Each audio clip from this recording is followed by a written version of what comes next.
태풍 상사는 회차가 진행될수록 시청자들의 관심과 인기가 점점 높아지고 있는데요.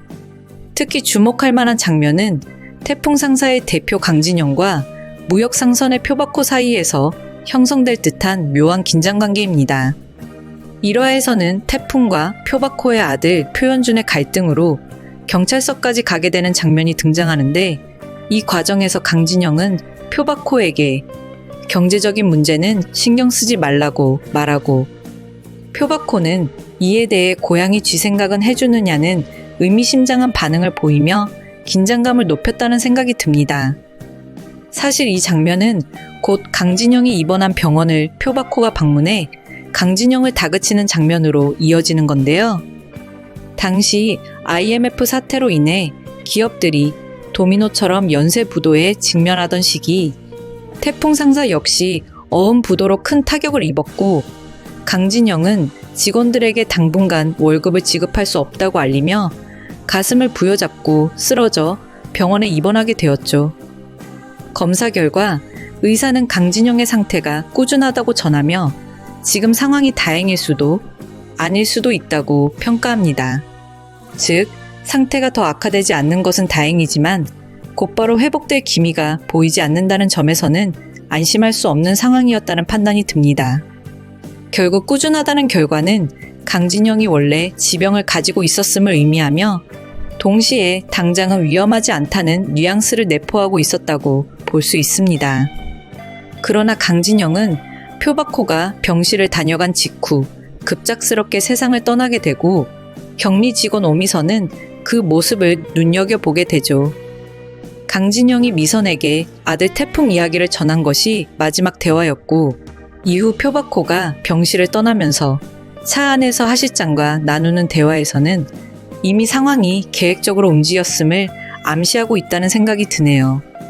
하실장이 담당 의사를 만나 강진영의 상태를 최선을 다하지 말고 자연스럽게 두라고 부탁한 것으로 보이는데, 이는 단순한 배려가 아니라 표바코가 강진영에게 심리적 충격을 주고 동시에 사업적인 이득까지 확보하려는 의도가 엿보이는 장면입니다.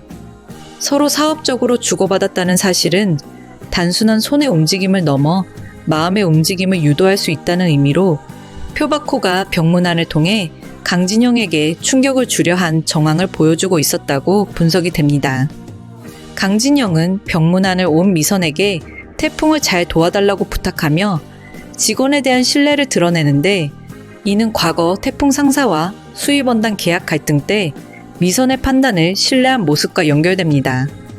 하지만 강진영의 따뜻한 마음과 인간적인 신뢰는 결국 위험한 계약으로 이어지게 되고, 표바코가 이를 이용하는 결과를 낳게 된다고 분석을 할 수 있죠.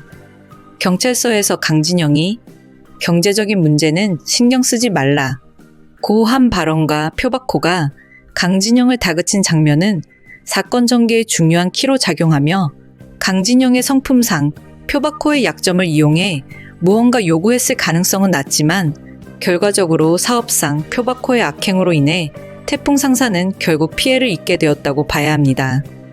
이 과정은 태풍 상사뿐 아니라 당시 기업, 사회 전체의 문제와도 연결될 수 있습니다. 표바코의 회사는 단순히 말하기만 해도 존립이 위태로워지는 상황이기에 강진영은 결정적인 자료를 보관만 할 뿐 공개하지 않았습니다.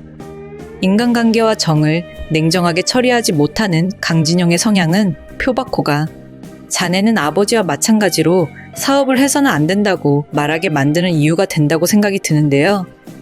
반면 표바코는 사업을 위해서라면 수단과 방법을 가리지 않는 인물로 묘사됩니다. 아직 사업 경험이 부족한 강태풍을 이용해 허름한 창고를 단 3일 빌려주고 그 사이 수입 원단을 모두 가져가는 장면에서는 그의 냉정하고 교활한 속내가 적나라하게 드러났었다고 판단이 되는데요. 표바코는 자신의 약점을 쥐고 있는 강진영을 어떻게든 활용하고 싶었지만 지금까지는 기회를 잡지 못하고 있던 상태였습니다. 강진영이 병원에 입원한 것은 그에게 있어 절호의 기회였고, 가장 이상적인 방법은 증거가 될 서류를 직접 찾아서 없애는 것이었겠지만, 사실 그것이 불가능하다면 강진영의 입을 영원히 막는 것이 차선책이라고 판단한 듯합니다. 병실을 나서며 자신을 지켜보는 사람이 없는지 뒤돌아 확인하는 장면에서 이러한 의도가 여실히 드러나지만 결국 미선에게 발각되고 말았습니다. 이 사건과 관련한 후속 떡밥은 방송이 되고 중반 이후에나 본격적으로 드러날 것으로 보입니다. 태풍 상사를 운영하는 방식을 보면 아버지 강진영과 아들 태풍의 접근 방식은 중소기업과 대기업의 차이처럼 느껴집니다. 강진영은 규모는 작지만 내실 있는 알짜배기 사업가였다면 태풍은 스케일이 크고 일단 일을 버려놓고 시작하는 통 큰 기업형 스타일입니다. 이러한 태풍의 성격은 주변 이해관계자들을 자신의 편으로 끌어들이는 중요한 원동력이 되는데 그 사례가 여러 장면에서 드러납니다. 첫째, 장례식에서 부의함을 가져가려던 삽다리 물류 사장을 자신의 편으로 만듭니다. 둘째, 물류 트럭 운전기사였던 조상구를 끌어들이는데 그는 예전 영화 시라소니로 유명한 인물이기도 합니다. 셋째, 성격이 화통하고 서로 잘 맞는 정찰안을 자신의 사업의 중요한 조력자로 끌어들입니다. 정찰안은 부산시장 바닥에서 사업적으로 큰 역할을 하는 핵심 인물로 앞으로 태풍이 벌여 나갈 사업에서 여러 가지 어려움을 해결할 결정적 인물이 될 것입니다. 정찰안 역을 맡은 김혜은 배우는 최근 드라마 다리미에서 아버지에게 물려받은 재산을 바탕으로 연했던 배우이기도 합니다. 또한 태풍 상사에서 없어서는 안 될 상사면 오미선이 태풍의 오른팔로 옆을 지키고 있습니다. 아버지 강진영이 강조했듯 사업의 힘은 단순지 경제적인 게 아니라 사람이라는 원칙이 바로 태풍의 인맥을 구성하는 핵심입니다. 드라마의 배경이 IMF와 국제무역이라는 점에서도 태풍의 인맥 전략은 돋보인다는 생각이 들었네요. 금전적 지원 역할을 하는 정찰안, 물류 이동을 담당하는 트럭 기사 조상구, 물류 창고를 관리하는 삽다리 물류 사장까지 무역의 흐름상 중요한 인물들을 미리 포섭한 것입니다. 태풍은 자신의 신뢰와 단호함, 강단 있는 기업가적 성품으로 이 사람들의 마음을 얻고 협력을 이끌어내고 있죠. IMF 이전 시절 우리나라 무역은 1960년대 말에서 1970년대 초에 붐을 이루었고 중동 진출이 대표적인 사례였습니다. 당시 대학에서 무역학과가 막 생겨나기 시작했으며 무역에 종사하던 사람들은 명함을 재산처럼 소중히 다루었고 회사 이동 시 명함을 들고 다니며 거래처와의 신뢰를 유지했습니다. 태풍 상사에서 격리 미선이 명함을 챙기는 장면은 이러한 역사적 배경과 신뢰 문화, 그리고 초기 국제 무역 환경의 복합적인 의미를 보여준다고 볼 수 있는데요. 이렇게 초기 무역 환경에서부터 약 30여 년을 거쳐 IMF 위기가 찾아왔습니다.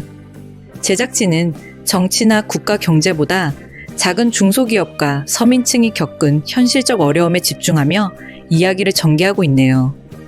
강태풍은 아버지가 남긴 태풍 상사를 폐업하지 않고 대표이사 변경 신고를 통해 새롭게 이어가며 자신의 방식으로 인맥을 재구성하고 있다는 생각이 드는데요.